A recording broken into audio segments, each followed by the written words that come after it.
তো আজকে যদি আমরা আকাশের দিকে লক্ষ্য করি তো এই সুন্দর একটি দৃশ্য দেখতে পাবো।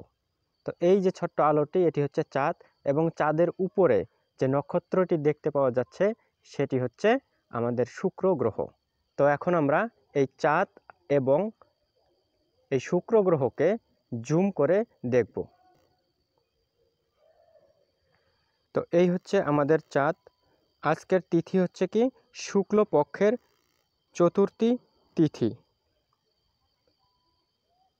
তো এই হচ্ছে আমাদের আজকের চাঁদ। তো চাঁদের উপরে যে নক্ষত্রটি আমরা দেখতে পাচ্ছি সেটি হচ্ছে আমাদের শুক্র গ্রহ। তো এখন আমরা এই শুক্র গ্রহকে জুম করে দেখব।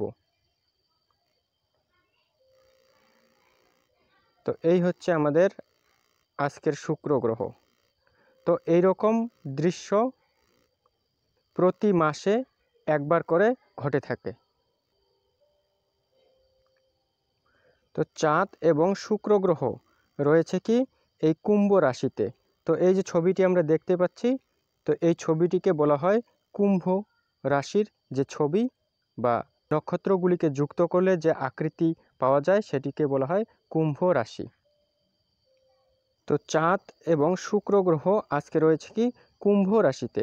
তো এরকম মিলন প্রতি মাসে একবার করে ঘটে থাকে। তো আজকে যদি তোমরা চাঁদের দিকে লক্ষ্য করো তো চাঁদের উপরের যে নক্ষত্রটি সেটি হচ্ছে আমাদের শুক্র গ্রহ। তো আজকে হচ্ছে কি পৌষ মাসের শুক্ল চতুর্থী তিথি 2081 বিক্রম সম্মত।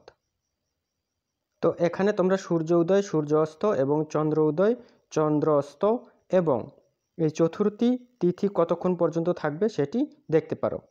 তো এখন আমরা গ্রহের অবস্থান দেখব। তো এখানে দেখতে পাচ্ছ চাঁদ রয়েছে কি কুম্ভ রাশিতে এবং এই শুক্র গ্রহ রয়েছে কি কুম্ভ রাশিতে। তো আজকের এই অপরূপ দৃশ্যটি দেখার জন্য অবশ্যই আকাশের দিকে লক্ষ্য করতে হবে। তো আজকের এই দৃশ্যটি খুবই অপরূপ দৃশ্য।